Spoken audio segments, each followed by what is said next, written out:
Welcome ड्राइवलेक्स gang. आज मैं तुम्हें ऐसी 5 कार के बारे में बताऊंगा जिन्हें आप बिना देखे भी खरीद सकते हो, क्योंकि इन कार का ऑरा ही अलग है। ये सिर्फ गाड़ियां नहीं हैं, ये इंडिया की सड़कों की पहचान बन चुकी हैं। और सबसे बड़ी बात, ये वो कार हैं जो इस समय इंडिया में सबसे ज्यादा बिक रही हैं। अब एक छोटा सा सीन इमेजिन करो, रात के 12 बज रहे हैं, तुम बेड पर लेटे हो, मोबाइल हाथ में है और तुम लगातार कार वीडियो स्क्रॉल कर रहे हो। हर वीडियो में कोई ना कोई कार बेस्ट बताई जा रही है। कोई कह रहा है माइलेज देखो, कोई कह रहा है फीचर्स देखो, कोई सेफ्टी की बात कर रहा है। और धीरे धीरे तुम और ज्यादा कंफ्यूज होते जा रहे हो, क्योंकि बजट फिक्स है, फैमिली रेडी है, लेकिन डिसीजन क्लियर नहीं है। और सच बताऊं तो यही वो मोमेंट होता है जहां 90% लोग गलती कर देते हैं। वो एड्स के पीछे भागते हैं, ऑफर्स के पीछे भागते हैं, लेकिन मार्केट की रियलिटी नहीं देखते। और रियलिटी क्या है? सिंपल है, जो कार हर महीने हजारों लोग खरीद रहे हैं वही असली विनर है। क्योंकि इतने सारे लोग बेवजह पैसा नहीं लगाते, उनके पीछे एक्सपीरियंस होता है, ट्रस्ट होता है, रीसेल वैल्यू होती है और सबसे इंपॉर्टेंट पीस ऑफ माइंड होता है।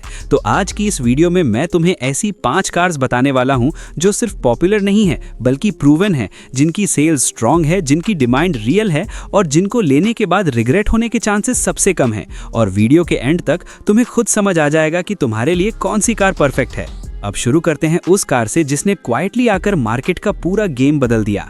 Number 1, Maruti Suzuki Fronx. Fronx को समझने के लिए तुम्हें एक चीज समझनी होगी, इंडिया में लोग एसयूवी चाहते हैं लेकिन बजट हैचबैक वाला होता है, और मारुति ने एग्जैक्टली इसी साइकोलॉजी को टारगेट किया। फ्रॉन्क्स दिखने में एसयूवी है लेकिन ड्राइव करने में हैचबैक जैसी स्मूथ है। इसका फ्रंट एग्रेसिव है, डीआरएल सेटअप इसे प्रीमियम फील देता है और पीछे का कूपे स्टाइल इसे अलग आइडेंटिटी देता है। अब अगर तुम अंदर बैठो तो तुम्हें बलिनो जैसा कंफर्ट मिलता है, लेकिन वाइब पूरी एसयूवी वाली आती है।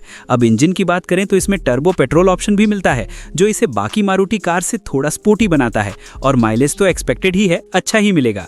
अब एक रियल लाइफ सिचुएशन इमेजिन करो। एक आदमी है जो डेली ऑफिस जाता है, ट्रैफिक में ड्राइव करता है, वीकेंड पर फैमिली के साथ घूमने जाता है। उसे एक ऐसी कार चाहिए जो स्टाइलिश भी लगे, प्रैक्टिकल भी हो और जेब पर भारी भी ना पड़े। वो क्रीटा नहीं ले सकता क्योंकि बजट अलाउ नहीं करता, और ऑल्टो लेना नहीं चाहता क्योंकि अब अपग्रेड करना है। ऐसे में उसके लिए फ्रॉन्क्स परफेक्ट चॉइस बन जाती है, और यही रीजन है कि ये कार इतनी तेजी से पॉपुलर हुई। अब सेल्स डेटा समझो। दिसंबर 2025 में इस कार की 20,000 से ज्यादा यूनिट्स बिकी और कई महीनों तक ये 15,000 प्लस रेंज में रही। इसका मतलब ये हुआ कि हर दिन सैकड़ों लोग शोरूम जाकर यही कार चूज कर रहे हैं। और जब इतनी बड़ी क्वांटिटी में एक ही कार बिकती है तो वो सिर्फ मार्केटिंग नहीं होती, वो ट्रस्ट बन जाता है। और यही वजह है कि आज फ्रॉन्क्स एक ब्लाइंड बाय ऑप्शन बन चुकी है। अब बात करते हैं उस कार की जिसने इंडिया के मिडिल क्लास को एक नई ताकत दी। नंबर 2, टाटा पंच। पंच को अगर एक वर्ड में डिफाइन करना हो तो वो है ट्रस्ट। ये कार दिखने में छोटी है लेकिन इसका इम्पैक्ट बहुत बड़ा है। टाटा ने इसे सिर्फ एक बजट कार नहीं बनाया बल्कि एक सेफ कार बनाया, और यही इसकी सबसे बड़ी ताकत है। इसका बिल्ड क्वालिटी सॉलिड है, डोर्स हैवी फील देते हैं और ओवरऑल स्ट्रक्चर कॉन्फिडेंस देता है। अब डिजाइन की बात करें तो इसका बॉक्सी लुक इसे मिनी एसयूवी जैसा बनाता है। ग्राउंड क्लियरेंस अच्छा है जिससे खराब रोड्स पर भी टेंशन नहीं होती। अब एक रियल कहानी इमेजिन करो। एक फैमिली है जो पहली बार कार लेने जा रही है। उन्होंने सालों तक पैसे जोड़े हैं, उनका बजट लिमिटेड है लेकिन वो कॉम्प्रोमाइज नहीं करना चाहते, खासकर सेफ्टी में। उनके लिए पंच एक परफेक्ट ऑप्शन बनकर सामने आती है, और यही रीजन है कि ये कार छोटे शहरों से लेकर बड़े शहरों तक हर जगह दिखती है। अब सेल्स डेटा देखो। फरवरी 2026 में इस कार की करीब 18,000 यूनिट्स बिकी और ये लगातार 15,000 प्लस रेंज में बनी हुई है।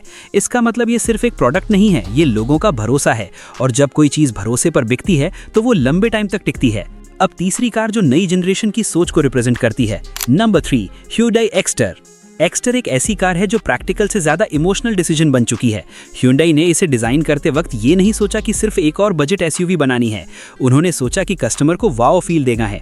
और यही वजह है कि इसमें ऐसे फीचर्स दिए गए जो इस प्राइस रेंज में पहले रेयरली मिलते थे। Sunroof, digital cluster, smart connectivity, ये सब चीजें इसे प्रीमियम बनाती हैं। अब इमेजिन करो, एक यंग लड़का है जो अभी जॉब स्टार्ट करता है, उसकी पहली अर्निंग है, और वो एक ऐसी कार चाहता है जो दिखने में मॉडर्न हो, फ्रेंड्स के सामने कूल लगे और अंदर से लोडेड हो। वो पंच नहीं लेगा क्योंकि उसे थोड़ा बेसिक फील आएगा, वो एक्स्टर लेगा क्योंकि उसे फील चाहिए, और यही इमोशन इसे अलग बनाता है। अब सेल्स की बात करें तो ये कार हर महीने लगभग 5,000 से 6,000 यूनिट्स बेचती है। ये नंबर्स फ्रॉन्क्स या पंच जितने बड़े नहीं हैं, लेकिन अपने सेगमेंट में ये बहुत स्ट्रांग है और धीरे धीरे इसका फैन बेस बढ़ रहा है। अब चौथी कार जो साइलेंटली सालों से मार्केट को कंट्रोल कर रही है, मारुति सुजुकी ब्रेजा। ब्रेजा को समझने के लिए तुम्हें हाइप से बाहर आना पड़ेगा, क्योंकि ये कार फ्लैशी नहीं है, ये वायरल नहीं होती, लेकिन ये बिकती बहुत है और यही इसकी असली ताकत है।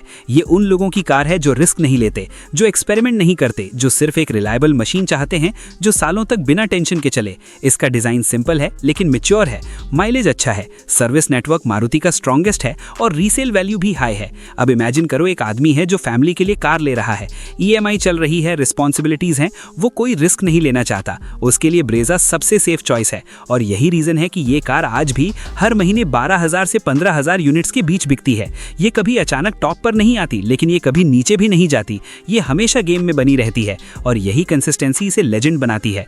अब आखिरी कार जो सिर्फ कार नहीं है, एक आइडेंटिटी है, Mahindra Scorpio N. Scorpio N को समझना थोड़ा अलग है, क्योंकि ये लॉजिक से नहीं, इमोशन से खरीदी जाती है। ये उन लोगों के लिए है जिन्हें रोड पर रिस्पेक्ट चाहिए, प्रेजेंस चाहिए। जब ये कार आती है तो लोग नोटिस करते हैं, इसका साइज बड़ा है, स्टांस पावरफुल है और इंजन परफॉर्मेंस स्ट्रांग है। ये प्योर SUV एक्सपीरियंस देती है। अब इमेजिन करो एक आदमी है जिसने लाइफ में स्ट्रगल किया है, धीरे धीरे ग्रो किया है और अब वो एक ऐसी कार लेना चाहता है जो उसकी सक्सेस को दिखाए। वो सेडान नहीं लेगा, वो हैचबैक नहीं लेगा, वो स्कॉर्पियो एन लेगा, क्योंकि उसे फील चाहिए और यही फील इसे अलग बनाता है। अब सेल्स डेटा देखो, ये कार हर महीने लगभग 10,000 यूनिट्स के आसपास बिकती है और कई जगह इसका वेटिंग पीरियड अभी भी लंबा रहता है। इसका मतलब डिमांड अभी भी हाई है और जब डिमांड टाइम के साथ भी बनी रहती है तो वो प्रोडक्ट स्ट्रांग होता है। इंडिया में कार खरीदना सिर्फ स्पेसिफिकेशन का गेम नहीं है, ये इमोशन, ट्रस्ट और प्रैक्टिकलिटी का मिक्स है। और जब कोई कार हर महीने हजारों यूनिट्स में बिकती है तो उसका मतलब है कि उसने लोगों का भरोसा जीत लिया है। फ्रॉन्क्स ने स्मार्ट बायर्स को अट्रैक्ट किया, पंच ने सेफ्टी को कॉमन बनाया, एक्स्टर ने फीचर्स को अफोर्डेबल बनाया, ब्रेजा ने रिलायबिलिटी को डिफाइन किया और स्कॉर्पियो एन ने पावर और प्रेजेंस को एस्टैब्लिश किया। अब अगर तुम आज भी कंफ्यूज्ड हो तो एक सिंपल रूल याद रखो, अगर तुम्हें टेंशन फ्री सेफ चॉइस चाहिए तो फ्रॉन्क्स या ब्रेजा जाओ, अगर बजट टाइट है लेकिन स्ट्रॉन्ग कार चाहिए तो पंच लो, अगर तुम फीचर्स और मॉडर्न फील चाहते हो तो एक्स्टर परफेक्ट है और अगर तुम्हें पावर और रोड प्रेजेंस चाहिए तो स्कॉर्पियो एन अनमैच्ड है। तो भाई ये थी इंडिया की 5 ऐसी कार्स जिन्हें आप बिना देखे भी खरीद सकते हो, क्योंकि ये सिर्फ कार्स नहीं है, ये मार्केट के प्रूवन विनर्स हैं। अगर वीडियो पसंद आई हो तो लाइक करो, चैनल सब्सक्राइब करो और कमेंट में जरूर बताओ कि तुम कौन सी कार लेने वाले हो। मिलते हैं नेक्स्ट वीडियो में।